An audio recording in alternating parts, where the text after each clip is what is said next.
So I'm sort of picking specifically on Peter Zeihan tonight because in the last few years, he's kind of become a big deal. And a lot of people I know have been reading his books, listening to his talks. If you don't know who Peter Zeihan is, his website describes him as an expert in geopolitics, the study of how place impacts financial, economic, cultural, political, and military developments. His books tend to be very, very data-driven. But the data doesn't interpret itself, and so he starts with a story. So a historical story that frames his data, gives it meaning. In his book, Accidental Superpower, Peter Zeihan describes how after World War II, the United States was the only remaining nation with an intact economy. All the other countries, including the US allies, expected that the US would then do what all powerful nations do and colonize them. But the United States shocked the world by instead offering them, in the words of Peter Zeihan, a hell of a bribe to stand alongside the US against the Soviets in the Cold War. Zeihan writes, quote, "The three-point American plan was nothing short of revolutionary. They called it free trade. And all it would cost them, referring to the free European nations, was accepting a security guarantee that was better than anything they could ever have achieved by themselves," unquote. Zeihan goes on, quote, "The collective result of the American scheme was not simply a firm break with the imperial era, but the active and enthusiastic cooperation of every meaningful non-Soviet power on the planet, without firing a shot or engaging in any more than the mildest of arm twisting. The Americans founded the greatest alliance in history while surrounding the Soviets with a thick hedge of hostile countries who were willing, even eager, to serve as the Americans' first line of defense against the Red Army," unquote. Okay, so basically, according to Zeihan, by having the United States become the security guarantor of the alliance network, nations within the economic alliance were able to leave behind the Hobbesian world of commercial competition by force and instead focus on achieving stable growth by building up trade networks within this peaceful and stable global system that would last for the remainder of the 20th century. In the words of Zeihan again, America, quote, "shaped the entirety of the world in which we now live. And that reshaping did the oddest thing. It turned geopolitics off," unquote. This is a good story. The theory behind this story doesn't originate with Zeihan, however. He's very much building off of the hegemonic stability theory, popularized by Charles Kindleberger. And in his 1973 work, The World in Depression, Kindleberger argued that just as states experience economic booms and busts without a nationally centralized monetary stabilizer, the 1929 worldwide Great Depression had occurred because of a lack of a global economic stabilizer. Kindleberger argued that after World War I, Britain was no longer able to play that international role. And so states had turned inwards, withdrawing from global commercial cooperation, each trying to independently race for economic recovery, leading to mass financial collapse and international mistrust, culminating in World War II, which was the result of the Axis powers attempting to access foreign natural resources through military expansion.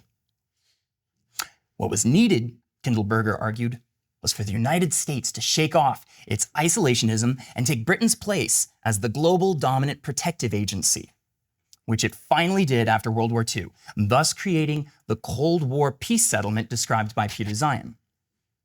I would also like to just point out that Kindleberger was both a former employee of the US Federal Treasury, former US intelligence officer in the OSS, as well as a member of the Council on Foreign Relations, and lots more on them later. So quoting from Zeihan again, quote, "Throughout the past 70 years, the global system persists only because the Americans continue to pay the full price of sustaining it," unquote. And the popular claim here is that the United States has been willing to cover the global cost of the free rider problem because America has this unique commitment to the ideals of liberalism and its tenets of free trade, democracy, and human rights. As political scientist G. John Eikenberry put it, Americans are less interested in ruling the world than they are in a world of rules. Now, according to this narrative, rather than enforcing order through brute strength, the United States encouraged state dependence on international organizations such as NATO, the IMF, World Bank, and the WTO. Rather than having to threaten non-compliant nations then with gunboat diplomacy, the liberal international order was instead able to resort to the use of non-violent tariffs and sanctions. As following Kindleberger's premise, in 1991, when the Soviet Union and the Warsaw Pact collapsed, Francis Fukuyama famously declared in the title of his book that it was the end of history. The only opponent to the US policed international liberal order had just joined that order. We had finally achieved peace in our time. Now, 30 years later, we might be wondering what happened to that promised peace in our time. If the United States had managed to achieve worldwide hegemony, and as Peter Zeihan declared, turned off geopolitics, then why is it supposedly turning back on? Now, amid escalating global conflicts, Zeihan and other policy experts are constantly warning that the US is turning its back on its hegemonic commitment to the global liberal international order, and that as a result, we are about to enter a quote-unquote scared new world. However, built into this warning is the assumption that after World War II, the US did, in fact, create a stable, liberal, international world order. And I'd like to take a look at what actually prompted the US to seek global dominance, and then examine the effects of that attempt. So the way that Peter Zeihan tells the story, the United States accidentally became the global hegemon due to geography and also thanks to accidental history, by being the only state with an intact economy after World War II. As historians Stephen Wertheim and Dale Copeland have demonstrated in their works, this isn't quite the full story, and that years before the end of World War II, even before Pearl Harbor, United States policy planners had very carefully worked out the need for and the plan by which the US would quote-unquote dominate the world. So prior to this, prior to World War II, the United States had existed as an interventionist hegemon in the Americas and had jealously guarded the Western Hemisphere from European powers.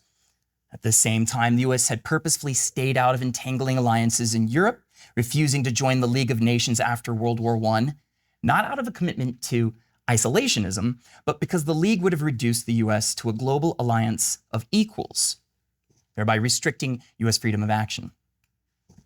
Plus, the balance of power in Europe was satisfactory to US interests, with their former allies, France and Britain, defining European politics and commerce. And then everything fell apart when in 1939, Germany and the Soviet Union joined forces. And then the following year, France collapsed and Britain was pushed off the continent.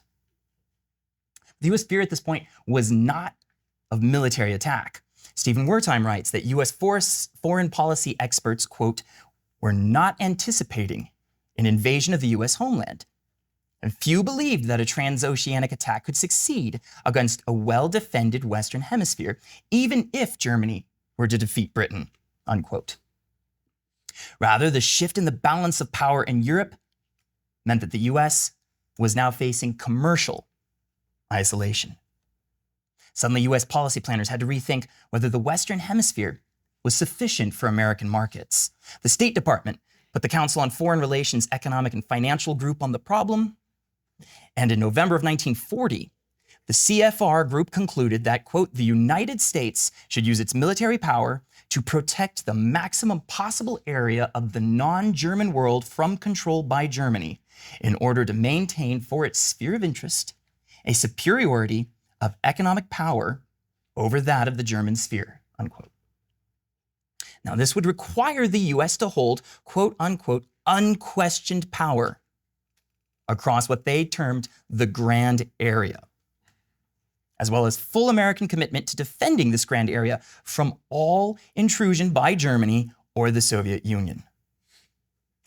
Thus, months before formally entering the war, the United States committed itself to funding and arming the nations in the Grand Area via the Lend-Lease Act in order to help form what President Roosevelt declared would be a global new order of the ages, his words. And already, the CFR was planning for a victorious American century with an ever-increasing grand area. But as they noted in their planning, this would require an active interventionist role in global politics, not the passive one that had allowed Europe to nearly be swallowed by Nazi Germany. Stephen Wertheim recounts how US policy planners concluded that, quote, internationalism had it backwards. Rather than progressively overcoming coercion and conflict, peaceful intercourse, paradoxically, required armed forces to back it. In the epoch to come, whichever nation possessed military supremacy would impose its concept of world order, unquote. According to the policy document JCS 570, the post-war settlement was going to require a massive expansion of American military bases across the globe. And to this end, the CFR planners actually applauded the destruction that Germany and Japan had wrought on the old world order. The Axis had wiped the slate clean for US supremacy. Military pushback was not the main concern now. Rather, the CFR was intensely worried that the American populace lacked the necessary enthusiasm for the level of heavy-handed interventionism such a policy would require. And in the midst of the war, between 1942 and 1945, foreign policy elites railed against isolationism, possibly more than they had before the war, especially since by 1943, they were realizing that global supremacy was going to be challenged by the Soviet Union, who had demonstrated that they hoped to be able to define their own hemispheric interests, which were fundamentally at odds with those of the US, both commercially, economically, and ideologically. The economic destruction of the old imperial powers had opened a door to the United States, but it was one that the Soviets might just as easily walk through, and so the North Atlantic Treaty Organization was formed. The CFR plan now, the one that had been designed for containing Germany, now switched to the Soviet Union, even while the war against Hitler was still waging. Historian Timothy Sale has done a solid job in demonstrating that, again, as with the Germans in World War II, policy planners in Washington were not especially concerned that the Soviets were going to militarily conquer Europe. NATO Deputy Supreme Commander Bernard Montgomery stated that he thought it virtually certain that there would be no major war in Europe into the foreseeable future. And rather, what alarmed NATO leaders was what was termed the Soviet peace offensive, that without an overt Soviet threat, Western European countries might independently choose neutrality with the Soviet bloc, pulling Europe out of the US orbit. As one report to President Eisenhower put it, the quote, main threat was not military aggression, but subversion by propaganda, economic bribery, and political penetration, unquote. If the Soviets could dissolve NATO via democratic means, then once again the United States would not be the one defining the balance of power in Europe. Having the US control this balance of power was why NATO was thus formed. And in a quote attributed to Lord Ismay, NATO's first Secretary General, NATO was formed to keep the Soviet Union out, the Americans in, and the Germans down. The plan here was that the European countries would collectivize and outsource their national security to NATO, where the US could then define their commitment to the anti-Soviet alliance, free of democratic meddling and free of independent European national concerns. However, again and again, NATO policy planners worried that the alliance existed despite the desires of American and European citizens, who would prefer to seek an entente with the Warsaw Pact. And for its entire existence, NATO leaders constantly expressed a crisis of relevance. However, fortunately for NATO, European governments saw that having the United States cover the cost of European security meant that they could instead focus on funding welfare programs and revitalizing their overseas empires. And this is where we begin to really see that the term Cold War is such a misnomer. And there's this popular belief that the third world is, for one reason or another, just inherently unstable. But this ignores the fact that throughout almost the entirety of the Cold War, these were the border regions, the borderlands where the hot wars were being waged to make the world safe for either US or Soviet hegemony. And World War II had ravaged and bankrupted Europe, forcing countries like Britain to continue food rationing through into the mid-1950s. And even so, in the early post-war years, the Western European nations began pushing expansive welfare programs as a way to secure their governments and buy off their populations away from communism. And for this, they needed direct access to the natural resources in their colonies. Third world countries that had eagerly been looking forward to the promise declared in the Atlantic Charter of self-determination responded angrily to the colonial resurgence, sparking uprisings against the Dutch in Indonesia, the British in India, Ceylon, Burma, Palestine, Malaya, Kenya, Egypt, and Oman, Belgians in Congo and Rwanda, and the French in Syria, Algeria, Madagascar, Indochina, Morocco, Cameroon, Guinea, and I'm sure I'm probably missing some here. These wars were brutal, involving the widespread use of concentration camps to confine populations, labor camps, widespread use of torture by the European empires, militarily targeting civilians, and mass rape in the case of the French troops in Algeria. Historian A.G. Hopkins writes, quote, "In 1945, the Allies anticipated that reformed, progressive empires would advertise the merits of the Western way of life. By the mid-1950s, amidst colonial wars, emergencies, continuing unrest, and manifest poverty, the record had fallen far short of expectations," unquote. And thus, after years of brutal and costly wars, most of the European powers began to cut their losses and grant independence to the remaining colonies that they still retained, with most of them closing their colonial departments by the end of the 1960s. But even then, European imperialism unofficially continued on. In Africa, former French colonies were only granted independence on the condition that their currency would be tied to the French franc, and both French and British companies were granted monopolistic control over natural resources in their former colonies. And in many of these places, there's been an ongoing European military presence right up to the present day. And actually, Brad Pierce has written multiple articles on recent European interventions in Africa on his Substack, The Wayward Rabbler, and I'd like to particularly plug his material since he happens to be here with us today. So in the United States did not just play a passive role, but was willing to fund and even militarily support European imperialism when it was seen as beneficial to their own strategic planning. However, for many of the colonies fighting for independence, they had looked specifically to the United States as the anti-imperialist nation and believed that they had been betrayed by the US. These countries then turned to the only nation that would sell them arms and munitions, the Soviet Union, thus escalating what had been local wars of independence into global proxy struggles between the US and the Soviet Union. One of the most violent examples of this occurred in the Belgian Congo, which happened to be a region rich in uranium deposits, and thus of great interest to both the United States and the Soviet Union. So when in 1960 a war for independence against the Belgians began, the democratically elected president Patrice Lumumba was assassinated with CIA assistance, and a more friendly dictator, Mobutu, inserted in his place, throwing the country into civil war. And Mobutu would basically destroy his country over the course of the next 20 years, while the conflict spilled over into all the neighboring countries in shockingly brutal warfare that included UN troops, French troops, Belgians, Americans, South Africans, and hundreds of thousands of Russians, Chinese, and Cubans, leading to the deaths of untold millions of people and warfare right up to the present. Such famous events as the genocide in Rwanda and the hyperinflation in Zimbabwe are all related to their participation in this conflict. The repeated lessons that US planners learned from examples such as this was that third world democracies were more interested in national sovereignty than in fighting the Cold War. And US policy thus showed not only a preference for dictators, but also in overthrowing democracies in favor of dictatorships.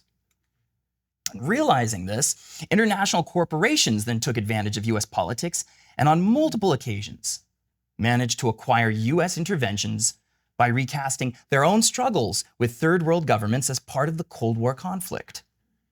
And thus the CIA helped to overthrow the democratically elected government in Iran in 1953 at the behest of British Petroleum, sparking blowback there with the Ayatollah. Guatemala in 1954 for the United Fruit Company, leading to 4 decades of civil war and genocide. And also Chile in 1973 for Pepsi-Cola and the International Telephone and Telegraph Corporation, ITT, based out of New York. And in none of these examples were these governments seeking rapprochement with the Soviet Union. And while elsewhere in politically unstable regions, the CIA helped to create military coups and install US-friendly dictators all over Latin America, in the Dominican Republic, Ecuador, Brazil, Bolivia, and Argentina. And in fact, by the end of the 1970s, basically every single Latin American country had been placed under a military dictatorship characterized by mass incarceration, torture, and murder of political dissidents. These countries were then placed on US foreign aid programs, like the Alliance for Progress, to help financially prop up their autocratic regimes against Cuba. And a similar program was followed throughout the Middle East in brutal dictatorial countries such as Iran under the Shah, the UAE, Jordan, and Saudi Arabia, who received vast sums of military equipment and support from the US in the Arab wars against Egypt and Yemen, which were in turn being backed by the Soviet Union as a result of their anti-colonial war against Britain and France. Again and again, the same narrative played out over the course of the Cold War. Unbelievably corrupt foreign governments that wanted US money or weapons could receive them if they could convince the US government that they were part of the Cold War. Or if they wanted their misdeeds ignored, all they had to do was make themselves an indispensable ally to the US cause. What this meant, though, was that the United States had to militarily and financially support dictatorships while downplaying or denying their acts of terrorism and genocide. And this included Indonesia, when in 1965 the CIA helped to back a military coup by General Suharto, which resulted in a national purge against anyone even supposedly connected with the communists. Actual numbers are unknown, but perhaps as many as over 1 million Indonesians were killed. Suharto then remained as the military dictator of Indonesia and an ally to the United States until his resignation in 1998. His 32-year dictatorship is considered one of the most brutal and corrupt of the 20th century. And then in 1971, the Pakistani government, in an attempt to end the Bangladesh bid for independence, began ethnically cleansing all the Hindus there, killing possibly as many as 3 million Bengalis, raping 400,000 women, and displacing 30 million people from the region. Unfortunately for the people of Bangladesh, the ethnic cleansing occurred right when President Nixon needed Pakistan to back him up as part of the negotiations with China. So the US turned a blind eye to the atrocities committed there. And then in the 1980s, the Contras were waging a brutal terrorist war against the equally terroristic Sandinistas in Nicaragua. And when Congress denied further funding to the Contras, President Ronald Reagan and Vice President George H. Bush, who was also the former director of the CIA, attempted to find alternative means of supplying the Contras by selling weapons to the Ayatollah and Iran despite the US embargo there, and then using the proceeds from the weapon sales to fund the Contras. And all this while the Contras were smuggling cocaine into the US, helping to spark the crack cocaine epidemic. And then finally, I'd like to turn quickly to Europe, since that's probably where we're going to point to if we're, other than the United States, that is, as an example of the Cold War being cold. However, here as well, the history is a little more complicated than that. So all through World War II, the United States, via the Office of Strategic Services, the OSS, had helped to fund and arm guerrilla units and resistance movements against the fascists in France, Holland, Belgium, Italy, and Greece. And many, if not most of these groups were largely communist. And thus, through their resistance against the Nazis, the communists in these countries had a solid position from which to shape the reconstruction of their newly liberated nations.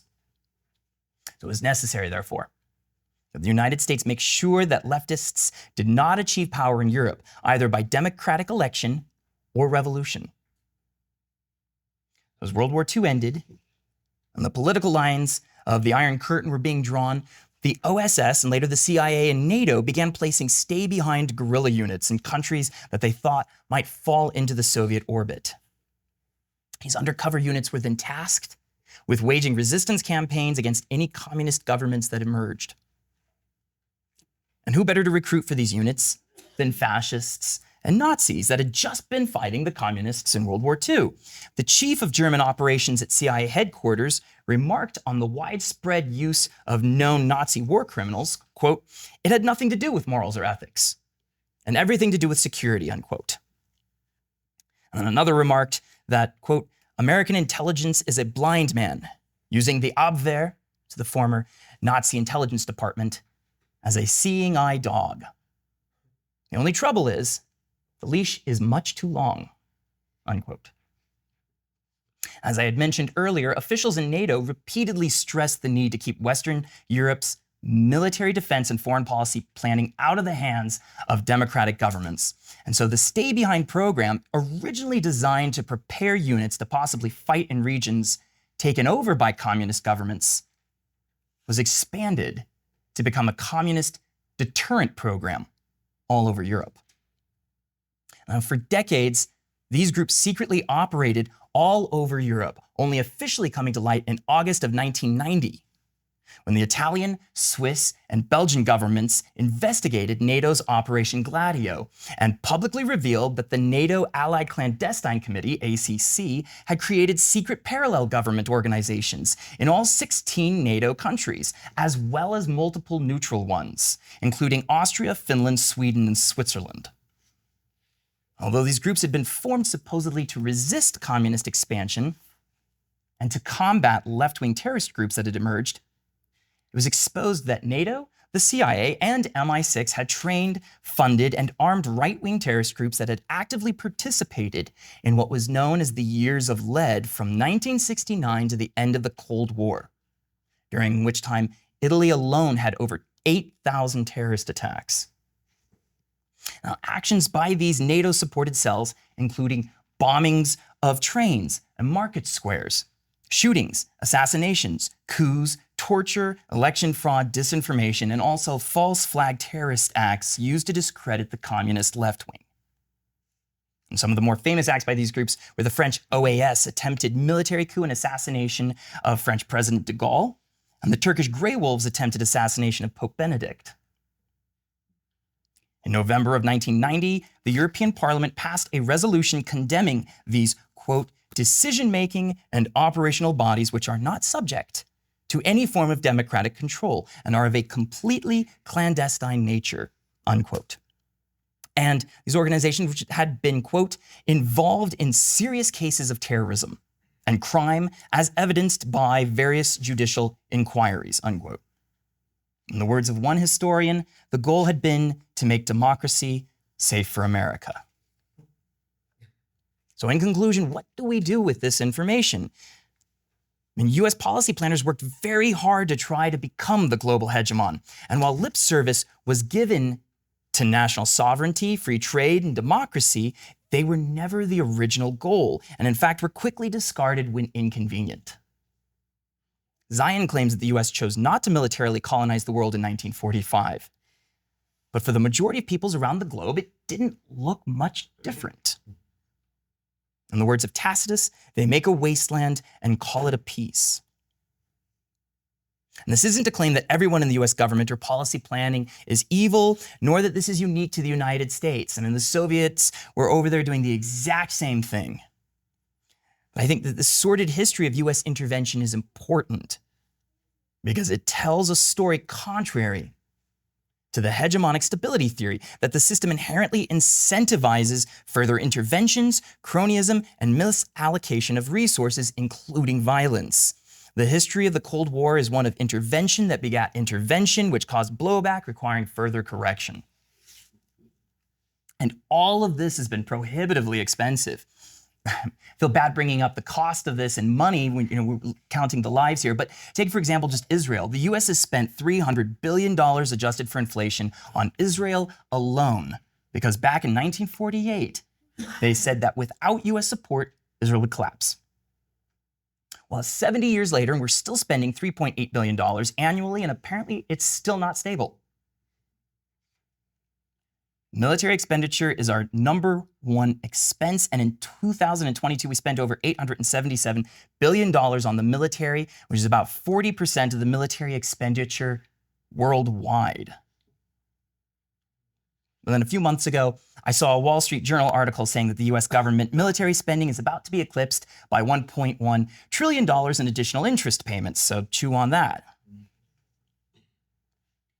Now, one could reply to all this death and taxes and say, well, to make an omelet, you have to break a few eggs. Or as Madeleine Albright responded when told that the US embargo back in the 1990s on Iraq had killed 500,000 children, well, we think the cost has been worth it. Okay, we could have that debate, but that's a very different framing than the one being presented when people like Peter Zeihan or Una Hathaway and the internationalists warn against the US backing away from global supremacy. Because the last 80 years have supposedly been a stable period of US-imposed liberal order. If we don't understand cause and effect in our past, then we're not going to understand our present. We've spent so much of the 20th century metaphorically and in actuality running up debt on endless credit. And we've pointed to our material accumulations as evidence that we're morally and politically right. And then when the creditors start calling, our response has been that either, well, we just didn't spend enough, or our problem is with the limitation on the credit cards. Now, we're not insane people doing the same thing over and over again, hoping for a different result. No, what we have is amnesia, and we don't remember how we got here. And we think that the credit card high of our parents' generation is the status quo, or worse, that it's our birthright as 21st century Americans. I think we're already seeing the disillusionment and the intellectual flailing as the music begins to slow down. I'll leave you with that. Thank you very much for listening. Thank you for listening to this presentation from the George Buchanan Forum Conference. We have many more that you can check out at our website at tgbf.org. You can also find us on YouTube or on your favorite podcasting platform. In true free market fashion, we're entirely crowdfunded by the generous support of people like you. If you'd like to help our work, you can set up one-time or recurring donations at tgbf.org. The best way for others to hear about us is from their friends. So please consider liking, subscribing, and sharing our material. We greatly appreciate it.